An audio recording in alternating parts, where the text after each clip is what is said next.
accompagner les personnes atteintes dans leur faculté mentale. Ce sont toutes des maladies de la relation, finalement, avec toute une série de A privatifs, amnésie, on perd la mémoire, apraxie, on perd le savoir des gestes, agnosie, on perd le savoir de la reconnaissance, des gens, des mots, des choses, aphasie, on perd le langage, etc. Alors la formation des bénévoles, spécifique à l'accompagnement de malades d'Alzheimer et de maladies dites apparentées, eh bien, elle est indispensable. Parce qu'il faut savoir reconnaître les âges, reconnaître les troubles de mémoire, reconnaître les difficultés comportementales, ne serait-ce que pour ne pas les déclencher, ou pour ne pas les aggraver, reconnaître les pertes de ce contrôle comportemental, reconnaître l'apathie, reconnaître les troubles de l'identification, etc., etc. Je passe tout de suite la parole à Jocelyne Mongiol qui va parler de son expérience en psychogériatrie. Donc je suis bénévole depuis 2002 à l'association Phare. Mais de quoi suis-je témoin à l'hôpital? Depuis que je suis bénévole, je rencontre des personnes âgées, embarquées dans un long mourir. Je suis d'abord témoin de la fin de leur vie. La plupart ont presque perdu tous leurs repères, ceux de leur domicile, leur nom, leur histoire. Elles sont comme orphelines dans leur corps morcelé. Ont-elles encore conscience qu'elles existent? Que le monde autour d'elles existe? Où existent-elles? Je suis là, témoin, miroir de leur existence. Je suis encore persuadée de la nécessité d'une relation personnalisée, dans laquelle la personne âgée est reconnue dans ce qu'elle est, au-delà de ce qu'elle peut encore faire. Rester un moment avec elle, seule ou au salon, est une façon de lui témoigner qu'elle peut encore être digne d'intérêt. Je suis là, témoin de ce qui se réveille en eux, entre eux, et je le reçois comme un cadeau de la vie. Maintenant la parole à Laurence Mitaine, présidente de la Commission nationale personnes âgées. Depuis longtemps, l'accompagnement des personnes âgées a été important pour Jeanne Malm. Des questions fondamentales reviennent régulièrement au niveau de notre projet associatif Jeanne Malm, afin de donner sens à notre engagement. À quel âge sommes-nous vieux? À quel moment commence la fin de la vie chez une personne âgée? Est-ce un accompagnement spécifique? Faut-il une formation spécifique? Voilà des questions qui reviennent régulièrement dans nos discussions au niveau des congrès. Donc c'est pour tenter de répondre à ces questionnements que la commission a été créée. C'est-à-dire que toute personne, même très âgée, grabataire ou démente, reste un sujet vivant jusqu'au bout de sa vie. Ce traitement social dont font l'objet les plus âgés de nos contemporains nous pose donc des questions dont nous ne pouvons pas nous défausser facilement parce qu'il s'agit, au fond, des questions éthiques fondamentales. Il s'agit en effet de savoir si le regard que personnellement et collectivement nous portons sur les personnes âgées, très âgées, si ce regard et les pratiques qui en découlent les constituent comme nos semblables, semblables en dignité, semblables en humanité. Sommes-nous prêts à nous reconnaître dans ces visages d'humanité que sont ces grands vieillards dont on dit qu'ils sont déments, qu'ils ont littéralement perdu l'esprit? Sommes-nous prêts à reconnaître en nous la part de ce vieillard que nous serons demain? Merci. Alors nous avons été confrontés à la difficulté, nous bénévoles, de ne pas enfermer le patient dans un espace imaginaire.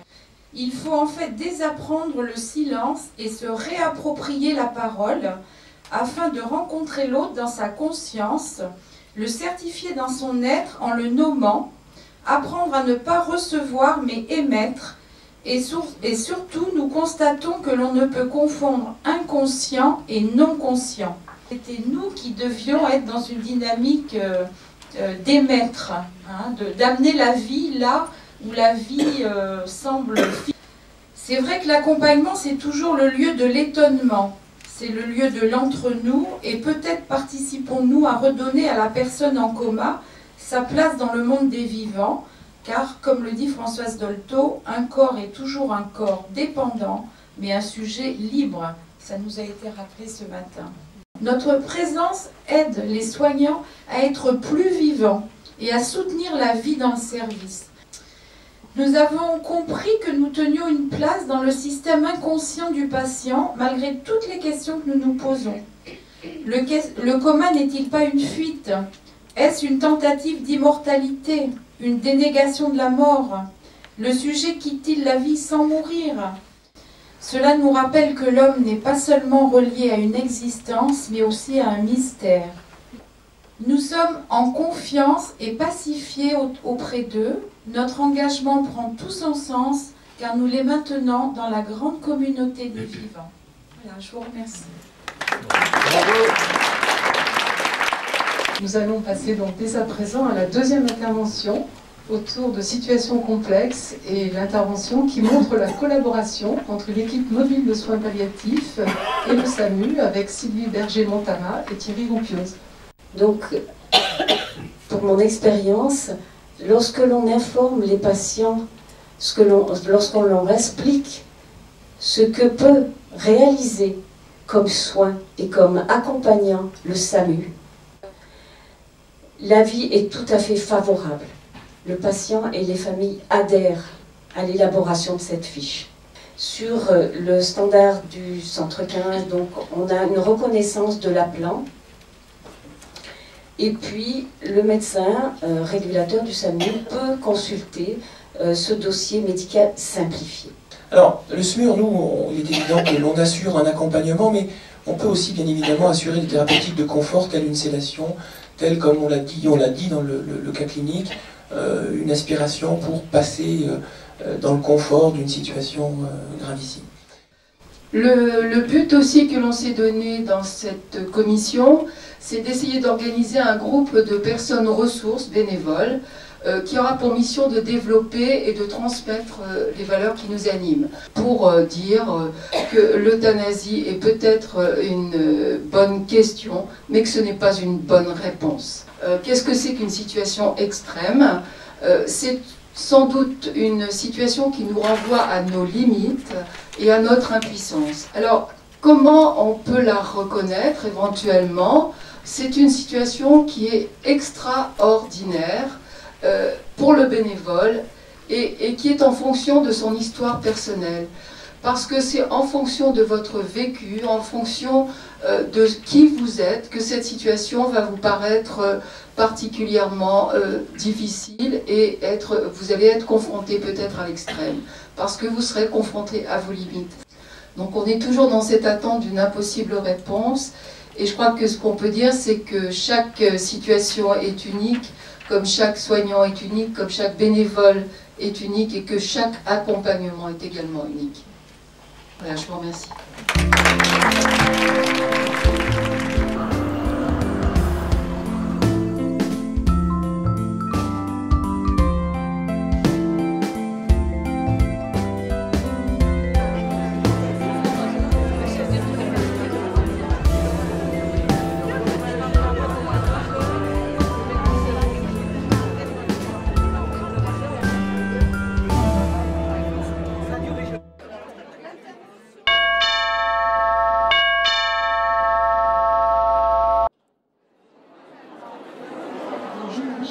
Et merci de me permettre d'être là avec vous cet après-midi.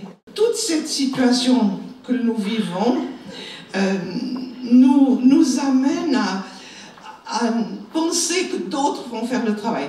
On dit mais l'État n'a qu'à, les politiciens n'ont qu'à. Et en fait, ça va se passer sans que moi je m'y investisse.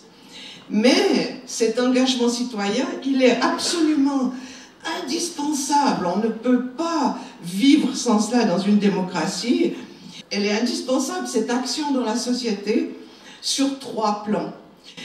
Sur un plan, je dirais, social, sur un plan psychologique et sur un plan que j'appellerais spirituel au sens large. L'engagement citoyen, c'est une manière d'être au monde, c'est une manière d'y prendre sa place. C'est une manière de donner du sens à sa vie. Ça m'interpelle beaucoup cette notion de compassion, cette capacité de pouvoir de pouvoir se sentir concerné par l'autre et puis d'entrer dans une démarche qui vise à l'aider à vivre dans le domaine où on se trouve. Et je crois qu'on peut apprendre jusqu'à un certain point la compassion. Parce que quand la rencontre a lieu, c'est indicible. Je vous remercie pour votre attention.